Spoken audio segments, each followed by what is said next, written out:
Hi, welcome back.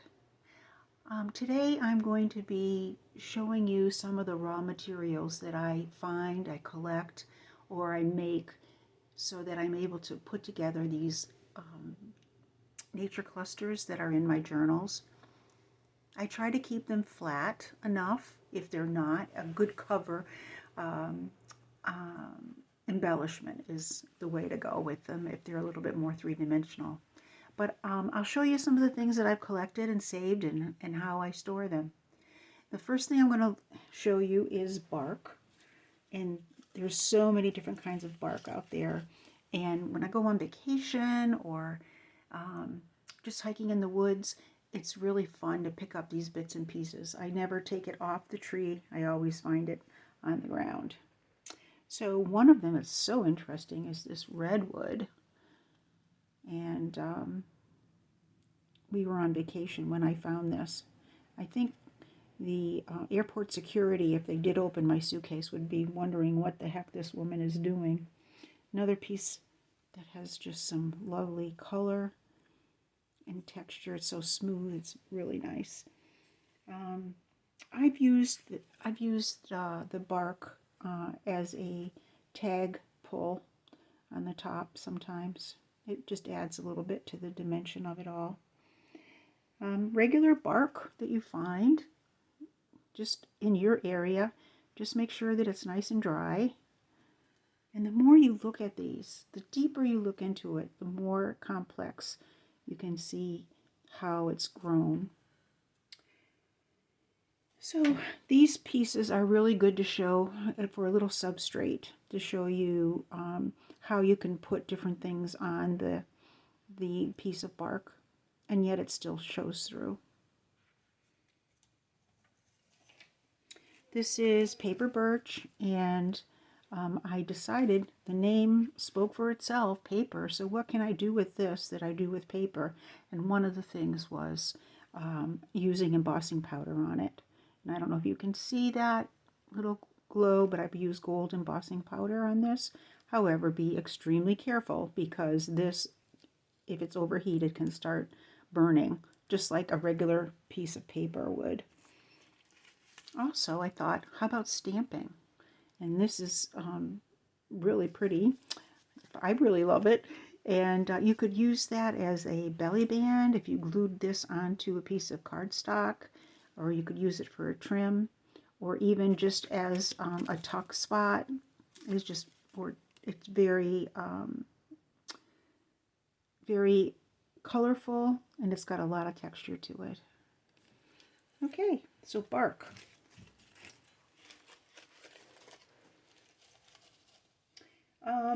How about we look at this next? This is a wasp nest, and you can see inside, oops, you can see inside where the actual wasp cells are, and then to protect that, they built this very, very light paper wasp nest that was incorporating all the leaves that were on the end of the branch. I thought that was pretty interesting. I think it was Artie Mays that said she took some of that and put it on some cardstock to make a tag. I thought that was pretty unique. The colors. Just tore off little pieces and glued that on. Leaves, very common, especially when they're falling this time of year, or they've fallen. This is a little bit late, but I still do have some leaves on the trees, but they're pretty crispy now. And I did the same thing here. I did some gold embossing on it, and this one was more crystal. I think it was a Tim Holtz product.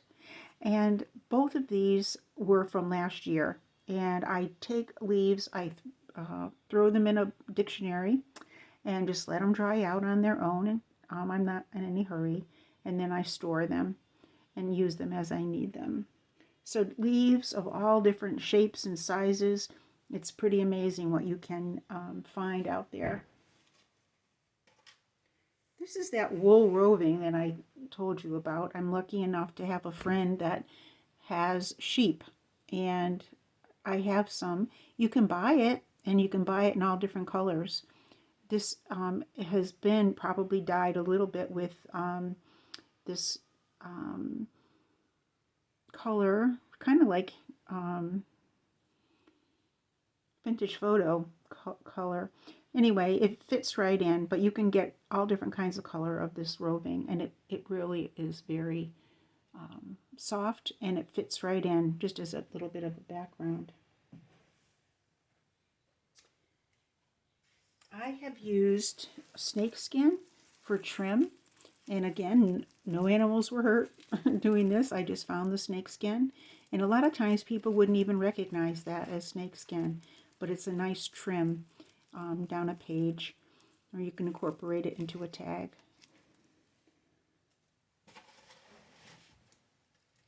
Acorns are always nice, and I do have these tiny ones that I put in a bag, and you can just clip right on to the page. And I have them in all different sizes and shapes.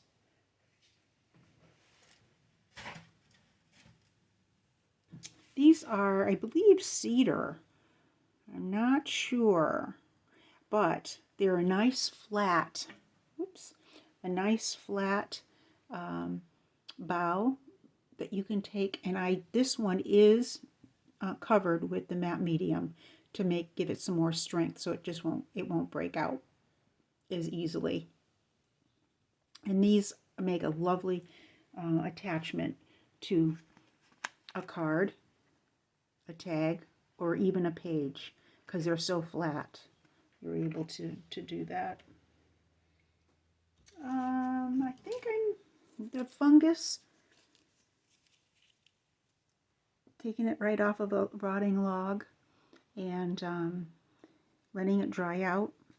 It does make a nice little spot to put some little trinket in there and use it. I think if you look at my nature journal, you'll see where I've used these just as a little page decoration, little ephemera, nature ephemera, I guess. Huh?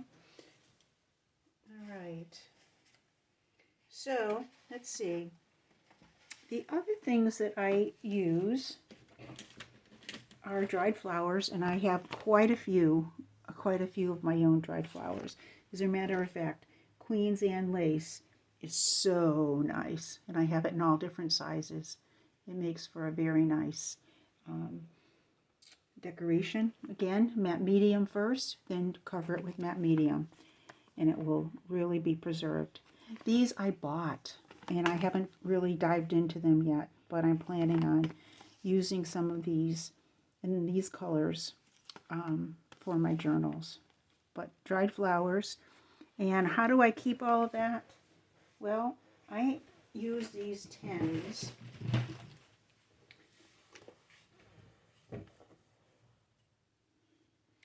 And what I do usually is press them, and once they're dried, I put them into Ziploc bags, or just layer them with paper towels.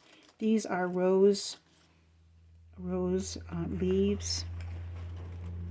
I have ferns in here, flowers that I've dried. And if they do get rumpled up a little bit, it's okay, because you can use maybe part of one sticking out. So these are old too. I like different shaped leaves. And they stay pretty good. They stay dry.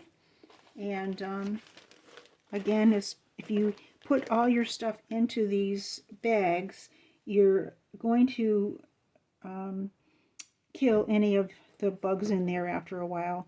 I don't really have a problem with that at all. Or you can take it and you can put it outside in the sun on a warm day, and the temperature will really rise and kill any bugs that you would be concerned about. Another thing that I've done is just collect seeds and use these kind of like a shaker card, or put them in for a specimen card. And this was amazing. So at the end of the season, my basil went to seed. And I went out to see, well, maybe I could use some of this for paper making. But when I pulled it off, I could not believe the beautiful smell that came from this. It's like potpourri. It's very clean smelling. And I thought, wow, you know, you could put this in one of those little bags and you'd add another dimension to your journals. It would be something that would smell very nice. Okay. Let's see what else. When I am hiking, walking, if I find a dead butterfly, I will pick it up. And you can utilize some of these beautiful, beautiful wings in a specimen card using acetate or vellum on either side. And they're just absolutely gorgeous and they're real. So it just amazes me the different shapes and colors in the complexity of these wings. It's really amazing. This one is a dragonfly, and it was just laying there on the road. I just couldn't believe in how well preserved it was. And those wings are just so delicate. Over here is another wasp nest, and I haven't figured out what to do with this one yet. It's kind of big and thick, but collect and you'll find someday it'll be the perfect thing that you need. Okay, when I'm actually making these, I get one of these takeout, food takeout trays, and just put my different things in different compartments, like fungus, the bark, more bark here, just things that I think I'm going to be using. By the way, this is, I think they're dandelion, and they work great in a specimen tag. And look at these teeny tiny acorns. They're just really so cute.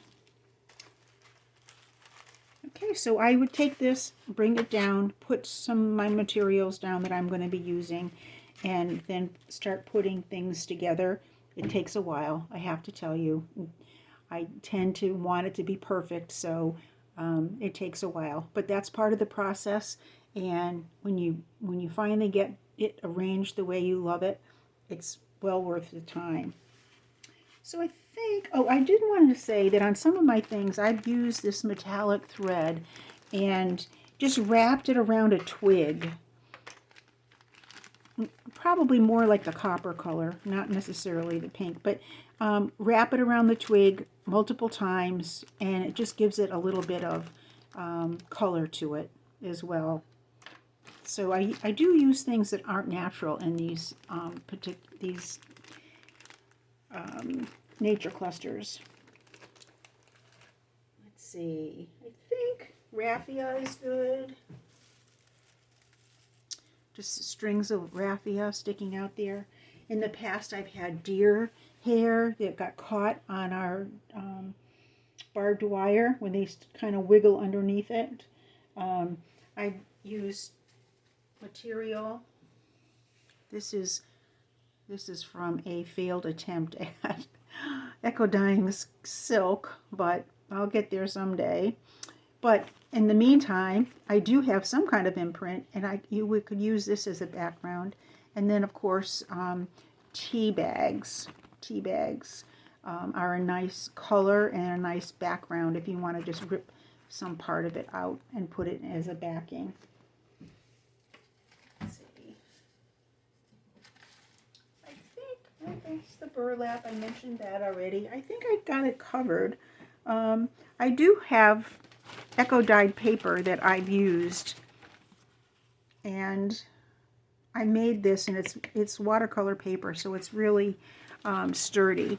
And something like this, you would be able to use that as your substrate on the bottom, and then build from there, maybe some bark, and then the other things that you've collected. So I think that's about it. I have pine cone, little pine cone scales that I've used, um, cinnamon bark, and that I buy at the grocery store. And then something like that I've layered inside a copper wrapped twig laying inside. And that, of course, I put the gauze in first here, and that lays on the page. This is pretty sturdy. I don't get the ones that are very thick. The other thing is when I do this type of book, a nature journal with three-dimensional, basically they're three-dimensional nature clusters, I try to make as flat as I can. However, I always put in a writing board. I include a writing board so that they're able to put the board underneath the page and write on it when it's kind of lumpy and bumpy because of these. Well, I guess that's it. I am going to be doing more of these, and I can show a process, but it's going to be a while. But I thought I would just take the time to share this, and hope you enjoy it. Thanks for watching.